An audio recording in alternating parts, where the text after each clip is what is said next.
good morning Team Roel Lipat, Team Kapuso, sa mga kababayan.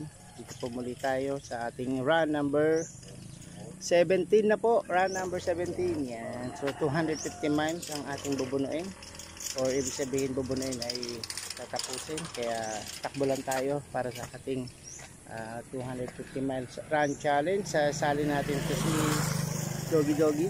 Sali na si Doggy Doggy. Bibigyan natin to kay Lola Adoracion. Ito po si Doggy Doggy, sipag po. So takbo lang tayo. So sa mga hindi pa po nakasubscribe, inaanyayahan ko po kayo, isubscribe nyo po ang aming channel, mga Team Roel Lipat. Kasama na po si Sir Roel Lipat, ako po si Dong Tigidong, si Ma'am G Franco Vlog, si Ma'am Percy Official, si Sir J Roy Lipat, Kate Lipat, si May 17 Ilocana Vlogs, Darren Dobson, si Delio TV, si April Love Official, Geraldo Meduranda, sa Marberanya, si Joan Juan Mig. Yan. Okay, sa ulado na natin. So let's go, run na tayo. Yan, guys, mamaya dito pa rin tayo tatakbo sa San Vicente. Marami ditong puno na makakapagpalilim sa atin. O, tahimik naman si Brum Brum. Okay, samahan niyo kami ni Brum Brum sa pagtakbo. Bye.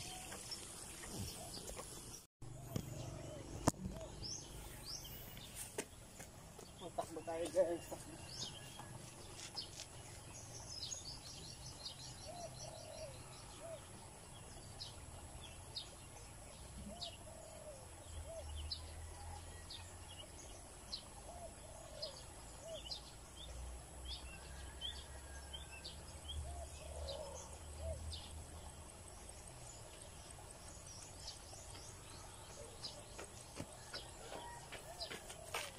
Okay. Wala tayo guys, dito pa rin tayo sa San Vicente at medyo hingal, ganyan talaga, exercise tayo. So sunod tayo sa challenge, no? Yan, tuloy na tayo sa pagtakbo.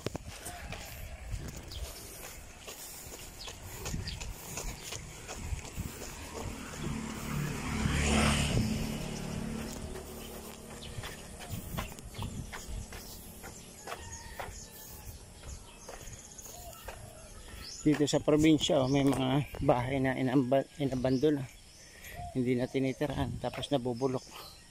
Sayang ano, yan.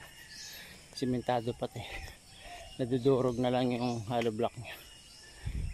Yan sa probinsya. Pero yung iba naman napapaganda nila, alagaan, magagandang mga design, tsaka pati bubong class A, magaganda po ang design. Hingal lang tayo pero tuloy lang, kaya natin to kasi run number 17 na tayo. Siguro aabot pa ako ng run 50 bago ko matapos, kasi nga medyo talaga malaki-laki ang 250 miles. Ayan. Shoutout kay Geraldo Meduranda. Hindi na po ako nakakapanood ng mga upload niya. Parang wala po siyang upload. Tignan natin dito, nag birthday daw si Mari. Dito nandito na po tayo sa may San Vicente Road. Pagod po, medyo kumikirot po yung ating tuhod. Hindi ko nadala yung pang ointment na pang pahid, kaya nag-less takbo muna, running lang muna. Running lakad. Mahirap po pilitin, medyo masakit yung pinaka joints niya sa tuhod. Ito, yan, dito sa banda medyo may kirot po dyan. So rest muna tayo mga 2 minutes sa diba. Wala po kasing kahangin-hangin ngayon. Tingnan niyo po yung mga dahon, no? Hindi man lang gumagalaw, wala pong panggalaw yung dahon. So yan, walang hangin, mainit na, habol tayo sa hininga. Ayan.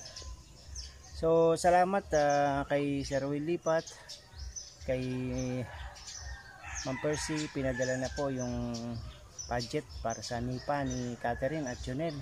Doon po yun sa Lanipka, Bulac, Camarines Sur. Medyo malayo po sa amin yun, travel.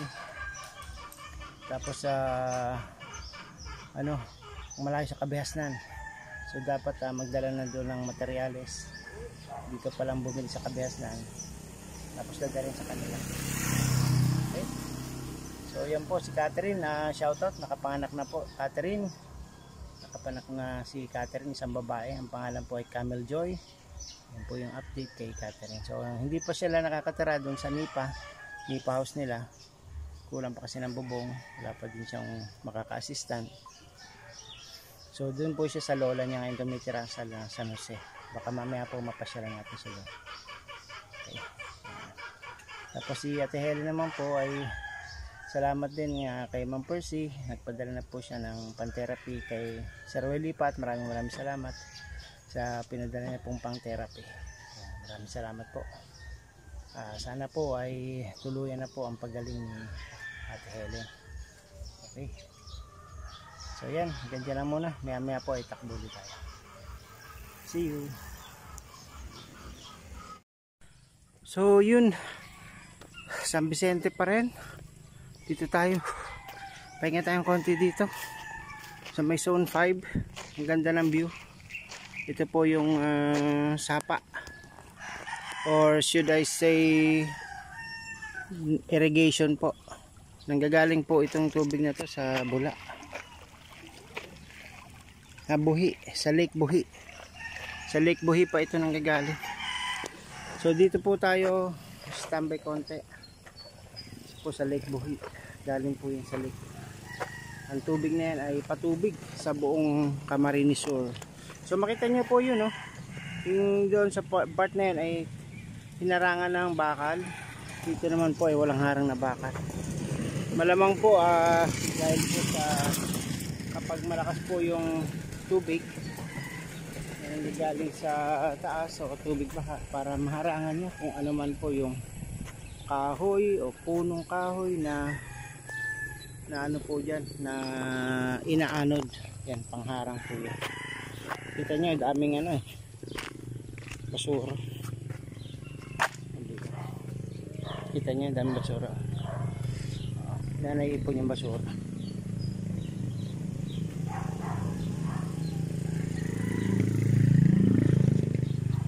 Saka puno. Ayun yung pang nila, pang sala. Dami, no? Daming basura, floating. Mga puno ng saging, bunga ng nyug, pusari-sari, patay na pusa. Pusa ba to? Aso? Parang aso. Baboy.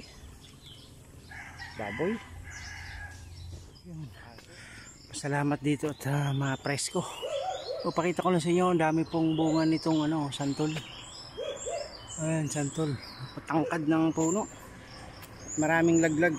Nakota yung laglag. Ayan, sino gusto sa inyo ng santol? Bibigyan kayo ng santol. Masarap po itong gulayin. Ito pong santol ay ginugulay namin to dito sa Bicol. Kakayurin po yung laman. Yung buto hindi na.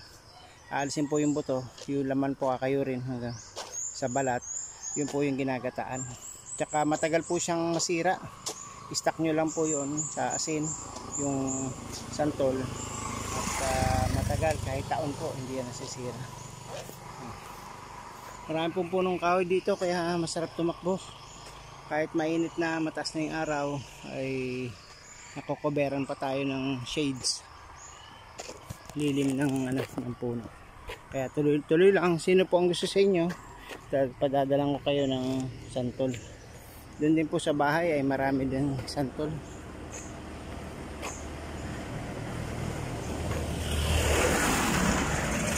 Yan. Mga dumadaan naman dito sa sasakyan ay bihira lang. Konti-konti lang. Mga 4 wheels ay bihira lang. Karamihan po ay motor. Okay. So pagsama-samahin natin to mamaya. I-premiere natin ng Sabado itong ating run number 17. Mga buko, nyug, marami kayong mapupulot dito. Pwede nyo pakinabangan. Ganyan, nyug.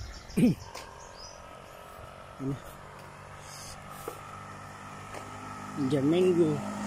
Tapos na po ang ito bulak. Sa bulak, ginagawang unan po yan sa loob. Ito po yung puno ng bulak. Kayo ang tawag dito. Pag nakaipon po kayo niya ng ipang unan, masarap po. Matagal po yan, di nasisira. Yan pong pinaka bulaklak niya. Yung bunga niya. Cotton.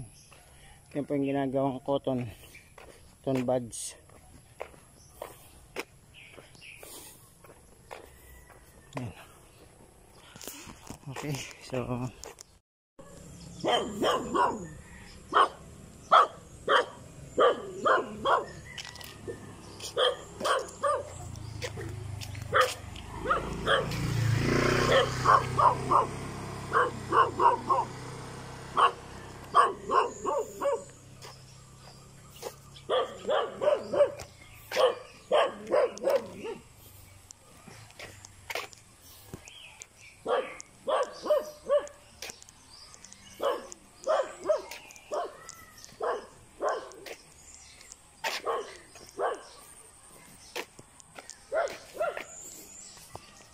nabol naman tayo ng aso.